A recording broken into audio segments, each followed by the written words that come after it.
As you mentioned, the children should not be taught yoga or the inner science when they are kids. So when do we actually start the process of thinking pure and not letting the impure thoughts into you?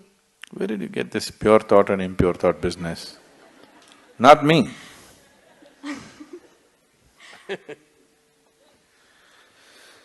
Thought, whatever kind of thought you have,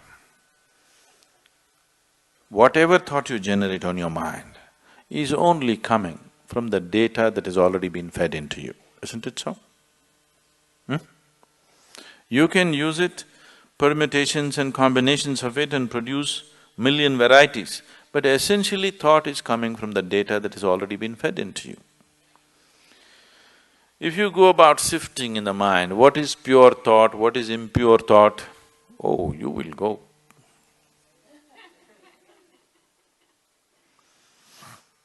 And if you are trying to curb the impure thought and produce pure thought, you've finished. All the things that these so-called religions told people are sins, they have become the full-time activity of human mind. If they had just left them alone, everybody according to his inclination would have gone where he has to go. Now it's not like that, it's painted in everybody's mind because they said, this is a sin, do not think about it. Endlessly they're thinking about it. They're not even as free as dogs and cats are, human beings. Simply because somebody put this idea that there's something pure and impure. Whatever impure things you learnt at the age of 25, I do not know. I have not come in touch with anything impure in the world yet. I don't know where you came in touch with all these impure things in 25 years. I have not seen anything impure in this world, have you? Have you seen something impure? I have not seen anything impure in this world. There are different kinds of people with different kinds of problems and limitations and nonsense. I don't think it's impure. The process of purification.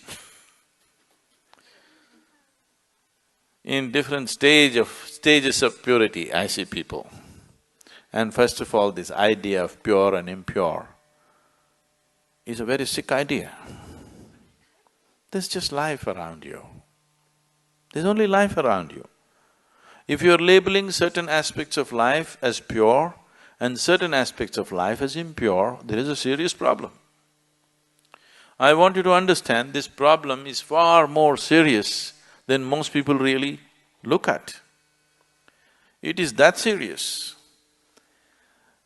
Right now, many religions and cultures on the planet have labeled the fundamental biology itself as impure.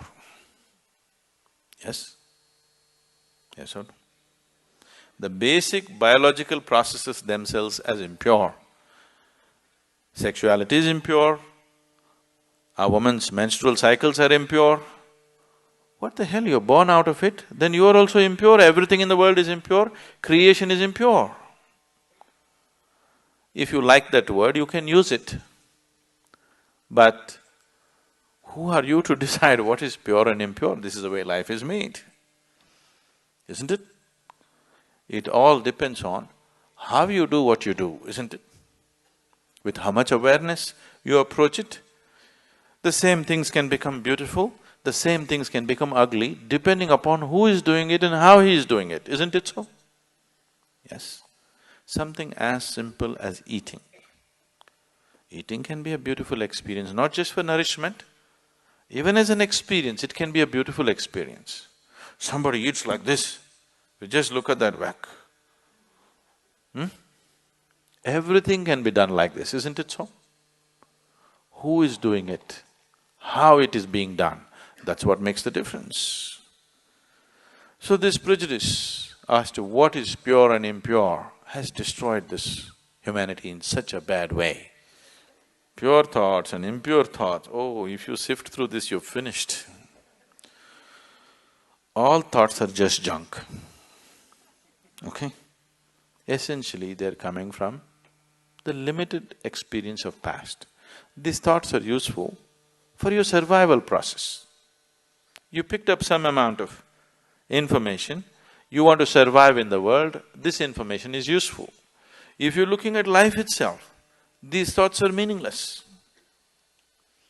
What happened yesterday actually has nothing to do with what's happening right now in this moment, isn't it so? But in terms of your survival in the world, you need to remember a few things. You need to use your old knowledge to earn your living on the planet. But in that, don't brand something as pure and impure. This can completely freak your life out. There's nothing pure, there's nothing impure. Life is just the way it is. It's for you to make it wonderful or make it ugly. Every aspect of your life. Yes? Every aspect of your life. You can either make it beautiful or you can make it ugly. If you're aware, you will make it beautiful. If you're doing things compulsively, you will make it ugly. Anything in your life, if you do it compulsively, it becomes ugly, isn't it so?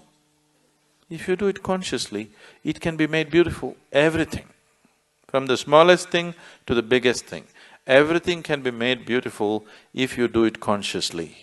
And everything can be turned to an ugly mess if you do it compulsively.